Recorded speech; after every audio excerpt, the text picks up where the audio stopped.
Assalamualaikum warahmatullahi wabarakatuh. Perkenalkan, nama saya Yoga Agustiansyah, mahasiswa Institut Teknologi Garut dari Prodi Teknik Informatika kelas B dengan NIM 2206050. Pada video ini, saya akan menjelaskan tentang bagaimana cara membuat bahasa reguler beserta epsilon NFA-nya, lalu ekuivalensi epsilon NFA ke NFA, dan yang terakhir ekuivalensi epsilon NFA ke DFA. Yang pertama, membuat bahasa reguler beserta epsilon NFA-nya. Misalkan saya punya sebuah sigma atau alfabet yang isinya A dan B. Lalu ada sebuah bahasa yang menerima W, di mana W adalah string yang hanya terdiri dari alfabet A. Dan B, bahasa B, yang menerima X, di mana X adalah string berakhiran BA dengan X anggota sigma. Lalu, kita akan membuat sebuah bahasa baru bernama bahasa C, di mana bahasa C adalah bahasa A disambung bahasa B, yang akan dan jika dibuatkan NFA-nya akan tercipta epsilon NFA C, di mana NFA A disambung dengan NFA B. Berikut adalah epsilon NFA-nya, di mana state awal berada di S dan state akhir berada di N. Dan untuk S pada NFA bahasa A tidak lagi menjadi state akhir, dan untuk S ke L disambung dengan transisi epsilon. Berdasarkan epsilon NFA ini, kita bisa menentukan tabel transisi dan epsilon closure. Epsilon closure adalah konsep dalam teori otomata yang digunakan untuk menentukan semua state yang dapat dicapai dari suatu state tertentu melalui transisi epsilon. Dalam konteks NFA, transisi epsilon memungkinkan otomata untuk beralih ke state baru tanpa membaca simbol input. Kita bisa dilihat dari tabel transisinya. Ketika R menerima A, dia bisa tetap berada di R atau berpindah ke S. Dan ketika menerima B akan menghasilkan 0. S ketika menerima A ataupun B akan menghasilkan 0. L ketika menerima B bisa tetap berada di L ataupun berpindah ke M. Untuk M ketika menerima A akan berpindah ke N sebagai state akhir, dan di N tidak menerima input apapun. Untuk eclosure dari untuk state A adalah R, eclosure untuk state S adalah S dan L, eclosure dari state L adalah L, eclosure dari state M adalah M, dan eclosure dari N adalah N. Selanjutnya, ekuivalensi epsilon NFA ke NFA. Kita masih menggunakan bahasa yang sama, yaitu bahasa C. Untuk mengekuivalensi epsilon NFA ke NFA, kita memerlukan tabel transisi dan eclosure dari setiap state bahasa tersebut. Kita membuat delta aksen untuk menentukan transisi setiap state terhadap input yang baru dengan rumus eclosure dari delta eclosure state jika diberi input. Kita masukkan ke yang R. Pertama-tama kita tentukan eclosure dari R. Eclosure dari R adalah R itu sendiri. Lalu ketika R menerima input A, akan berpindah ke R atau ke S. Dan eclosure dari R adalah R, dan sedangkan eclosure dari S adalah S dan L. Dengan begitu, ketika R menerima input A, ketika R menerima input A, ada 3 kemungkinan transisi, yaitu tetap berada di R, berpindah ke S, atau berpindah ke L. Lalu ketika R menerima input B dengan rumus yang sama, kita tentukan eclosure dari R adalah R. Ketika R menerima input B akan menghasilkan 0, dan eclosure dari 0 adalah 0, sehingga R tidak bisa menerima B. Untuk menentukan transisi state yang lainnya masih menggunakan rumus yang sama. Untuk state S, tentukan dulu eclosure S, yaitu S dan L. Ketika S menerima A, menghasilkan 0. Ketika L menerima A, akan menghasilkan L. Dan eclosure dari 0 adalah 0, dan eclosure dari L adalah L. Sehingga S ketika menerima input A akan berpindah ke L. Selanjutnya untuk B, diklausur dari S adalah S dan L. Ketika S menerima B akan menghasilkan 0. Ketika L menerima B akan berpindah ke L atau ke M. Sehingga S ketika diberi inputan B akan berpindah ke L atau ke M. Selanjutnya untuk L, klausur dari L adalah L. Ketika L menerima input A akan tetap berada di L, sehingga L ketika menerima input A akan tetap berada di L. Untuk input B, ketika tentukan klausur dari L, yaitu L. Ketika L menerima input B akan tetap berada di L atau berpindah ke M. Klausur dari L adalah L dan klausur dari M adalah M. Sehingga ketika L menerima input B, ada dua kemungkinan, yaitu tetap berada di L atau berpindah ke M. Selanjutnya untuk state M, tentukan klausur dari M, yaitu M. M ketika menerima input A akan berpindah ke N. Lalu tentukan klausur dari N, yaitu N. Maka ketika M menerima input B akan berpindah ke N. Lalu untuk input B, klausur dari M adalah M, dan ketika M menerima input B akan menghasilkan 0, dan klausur dari 0 adalah 0, sehingga M tidak bisa menerima input B. Yang terakhir, state N, klausur dari N adalah N. Ketika N menerima input A akan menghasilkan 0, dan klausur dari 0 adalah 0 itu sendiri. Begitu pula ketika N menerima input B akan sama-sama akan menghasilkan 0. Dengan menggunakan rumus tersebut, kita bisa membuat tabel transisi dari NFA bahasa C. Setelah memiliki tabel transisi, kita bisa menyusun diagram transisinya. Pertama-tama, state awal dimulai dari R. Ketika R menerima input A, ada 3 kemungkinan. R bisa tetap berada di R, berpindah ke S, atau berpindah ke L.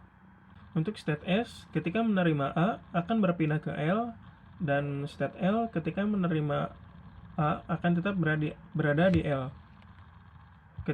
Sedangkan ketika S menerima B, dia bisa berpindah ke L atau berpindah ke M. Sedangkan state L ketika menerima B, dia bisa tetap berada di L atau berpindah ke M. Dan untuk M, ketika menerima A akan berpindah ke state akhir, yaitu state N. Ketika pembacaan berhenti di N, maka string tersebut bisa dikategorikan termasuk ke dalam bahasa C. Kita bisa lihat perbandingan antara epsilon NFA C dan NFA C. Kedua NFA ini sudah ekuivalen. Untuk pembuktiannya akan dilakukan di akhir video. Selanjutnya, ekuivalensi dari epsilon NFA ke DFA. Untuk melakukan ekuivalensi dari epsilon NFA ke DFA, kita bisa menggunakan tabel transisi dari NFA yang sudah kita buat berdasarkan epsilon NFA sebelumnya. Kita bisa menentukan setiap state dari DFA berdasarkan input dari state NFA. Misal, ketika R menerima A, ada 3 kemungkinan, yaitu bisa berpindah ke R, bisa berpindah ke S, bisa berpindah ke L. Dengan begitu, di DFA, kita bisa membuat state baru bernama RSL untuk menampung semua kemungkinan perpindahan tersebut. Ketika R menerima B akan menghasilkan 0, dan di DFA, R ketika menerima B akan dipindahkan ke state 0, yaitu state untuk membuang karakter. Untuk state baru sebagai gabungan akan ditentukan berdasarkan gabungan ketiga transisi state, yaitu state R, state S, dan state L pada NFA.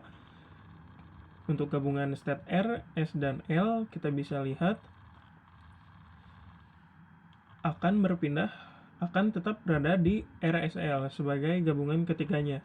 Dan ketika RSL menerima input B, akan berpindah ke L dan M, sehingga kita bisa buat state baru bernama LM untuk menampung gabungan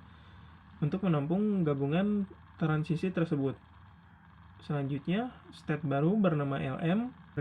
Transisinya ditentukan berdasarkan gabungan state L dan state M. Ketika state L dan state M menerima input A, keduanya akan berpindah ke L dan ke N. Dengan begitu, kita bisa tuliskan ketika LM menerima input A, dia akan berpindah ke state baru bernama LN. Ketika LM menerima input B, ada perpindahan ke L dan ke M, sehingga LM ketika menerima input B akan tetap berada di LM. Untuk state LN, gabungan antara state L dan state N. Ketika state gabungan dari keduanya adalah ketika menerima input A akan berpindah ke state L, dan ketika menerima input B akan kembali ke state LM. Dan terakhir, state L didapatkan dari state L pada NFA, yaitu ketika menerima input A akan tetap berada di L, dan ketika menerima input B akan berpindah ke LM. Berdasarkan tabel transisi DFA ini, kita bisa menyusun diagram transisinya. State berawal di state R, lalu ketika R menerima input A akan berpindah ke state RSL. Sedangkan ketika menerima input B akan dibuang ke state kosong, yaitu state 0. Selanjutnya, ketika RSL menerima input A, dia akan tetap berada di RSL. Sedangkan ketika menerima input B akan berpindah ke state LM.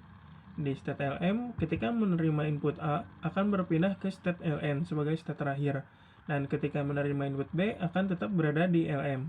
Di state LN, jika pembacaan belum selesai dan masih menerima input, ketika menerima input A akan berpindah ke state L, dan ketika menerima input B akan kembali ke state LM.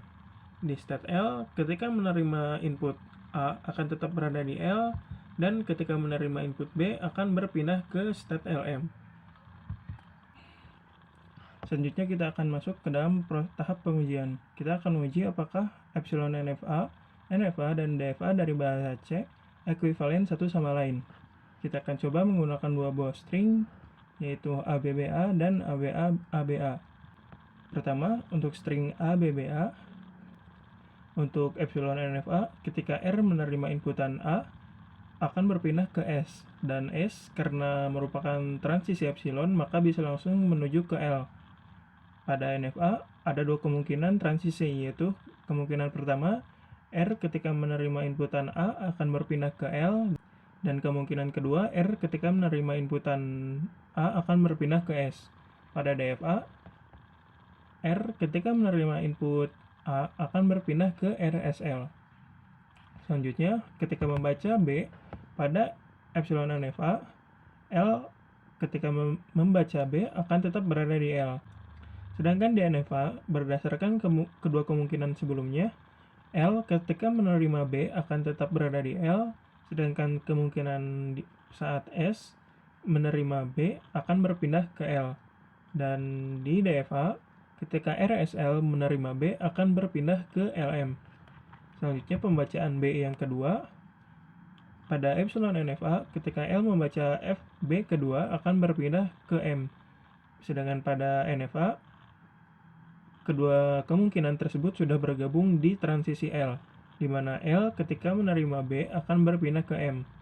Dan pada DFA, ketika LM membaca B yang kedua akan tetap berada di B. Sedangkan di DFA, ketika LM membaca inputan B yang kedua akan tetap berada di LM. Lalu proses pembacaan yang terakhir, pembacaan A yang terakhir. Pada epsilon NFA, ketika M membaca A akan berpindah ke N sebagai state akhir. Karena pembacaan pada epsilon NFA berakhir di state terakhir, maka string ABA diterima di FSA epsilon NFA. Selanjutnya, pada NFA, M ketika membaca A akan berpindah ke N, sehingga string ABBA juga diterima di